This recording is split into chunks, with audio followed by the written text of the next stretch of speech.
जी बिस्मिल्लाहिर्रहमानिर्रहीम। आपका बहुत शुक्रिया, मैंने आपको यहाँ तकलीफ़ दी। वजह ये थी कि मैं सुबह से कहीं बाहर गया हुआ था, तो फिर मैं यहाँ वापस आया तो मुझे पता लगा कि जम्मू के अंदर कुछ हमारे मुसलमान लोगों के घर जो हैं उनके ऊपर डोज़र चलाया गया और उनको ज़द-ओ-कोब किया गया। तो मैंने आपको यहाँ तकलीफ़ दी। मैं आपकी वसातत से ख़ासकर एलजी साहब से ये कहना चाहता हूँ कि आपने ये साबित कर दिया है कि यहाँ मेरी ही हुकूमत चलती है।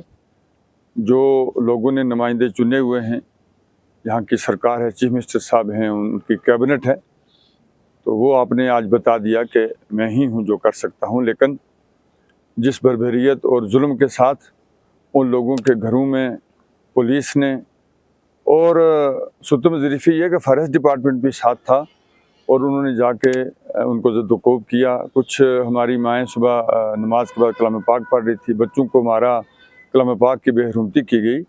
तो हम इन चीज़ों को कंडेम करते हैं और हम ये आपको कह देना चाहते हैं कि ये लोग यहाँ आज के बसे हुए नहीं हैं। आप इनका रिकॉर्ड उठा के देखिए।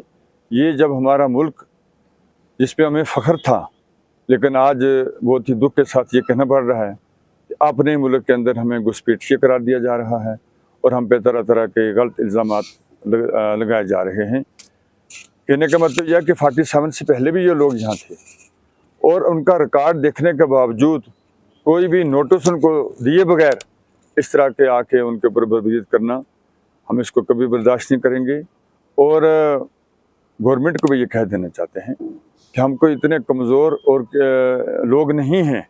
जब भी कोई बात जम्मू के अंदर होती है और इस तरह के वाक़यात जो हैं वो हालात को ख़राब करने के लिए किए जाते हैं, जैसे कि पिछले दिनों में ऑनरेबल एमएलए में नाम नहीं लेना चाहता, 2 ऑनरेबल एमएलए हैं जिन्होंने इस किस्म के हालात यहाँ पैदा करने की कोशिश की। हम हमेशा आपसी भाईचारे में यकीन रखने वाले लोगों में से हैं। इस मुल्क की आज़ादी के लिए सबसे ज़्यादा जो कुर्बानियाँ दी हैं जम्मू के अंदर, इन मुसलमान लोगों ने दी हैं। तो इसलिए मैं अपनी तरफ से, पूरे अपने डिस्ट्रिक्ट की तरफ से, पुंछ राजौरी की तरफ से, पीर पंजाल की तरफ से आप लोगों को जिनके साथ ये उनको यकीन दिलाता हूँ हम आपके साथ इंशाल्लाह शाना बशाना खड़े हैं। आपको घबराने की ज़रूरत नहीं है।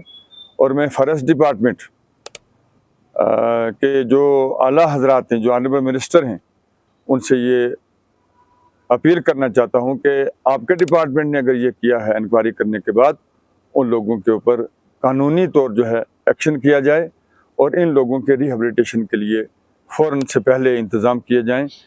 दूसरे, जब भी कोई जम्मू के अंदर कोई भी गवर्नमेंट बिल्डिंग बनाई जाती है, कोई हॉस्पिटल बनाया जाता है, जो कुछ भी बनाया जाता है, फ़ौरन कहते हैं कि इन लोगों को यहाँ से निकालो। ये नहायत दुख के साथ मैं कह रहा हूँ और हालात ख़राब करने की कोशिश की जा रही है। मैं अपने लोगों से, आपके वसातत से अपील करना चाहता हूँ कि आप कोई भी ऐसी हरकत न करें जिससे कि कल हमें यानी शर्मिंदगी उठानी पड़े। दूसरे मैं ये भी कहना चाहता हूँ कि सक्सेसिव गवर्नमेंट्स यहाँ आई, जब से ये हमारा मुल्क आज़ाद हुआ है, चाहे वो सेंटर के अंदर थी, चाहे स्टेट के अंदर थी, उन्होंने इन लोगों के रिहेबिलिटेशन के लिए आज तक कुछ भी नहीं किया। उसमें मैं भी किसी हद तक शामिल हो सकता हूँ, लेकिन मसला ये है जो लोग इससे पहले भी पावर में थे या आज भी हैं, अगर आप आज भी इन लोगों के रिहेबिलिटेशन के लिए कुछ नहीं करेंगे तो फिर लोग जो हैं आने वाले वक्त में आप लोगों को इसका जवाब देंगे। बहुत बहुत शुक्रिया सर। जिन लोगों को बेघर किया गया, क्या सरकार को उनके लिए कोई मुतबादल हल निकालना चाहिए?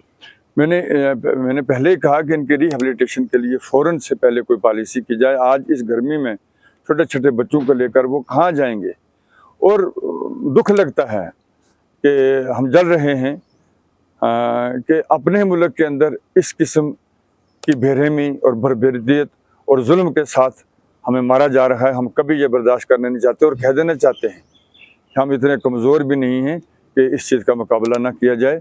मैं एडमिनिस्ट्रेशन को भी कह देना चाहता हूँ कि ऐसे हालात यकीन है कि आइंदा नहीं पैदा किए जाएंगे और अगर किए गए तो आपको इसका खमियाजा भुगतना पड़ेगा। किसी एक कम्युनिटी को टारगेट किया गया या फिर मुश्तरका वहाँ पे टारगेट किया गया? एक ही कम्युनिटी जो मुसलमान कम्युनिटी थी और गुज्जर कम्युनिटी थी उसको टारगेट किया गया, इसमें कोई दो राय नहीं है। और जो ऑनरेबल एमएलए पिछले दिनों में इनको टारगेट, अच्छा इनकी दोगली पॉलिसी आप देखिए, एक ऑनरेबल एमएलए आते हैं वो इस किस्म की बातें करते हैं कि इनको यहाँ से निकाल दो, ये करो, दूसरे आके उनसे माफ़ी लेते हैं। यही बीजेपी का चेहरे हैं, दो चेहरे हैं, ये कि हाथी के दांत खाने की ओर और दिखाने की ओर, ये इन्होंने आज बिल्कुल साबित कर दिया है। और मैं आपकी वसातत से एलजी साहब से ये रिक्वेस्ट करता हूँ, हम आपकी रिस्पेक्ट करते हैं, इसमें फ़ौरन आप इंटरवीन करें और जिन लोगों ने भी ये इस किस्म की बातें की हैं उनके खिलाफ सख्त से सख्त एक्शन किया जाए।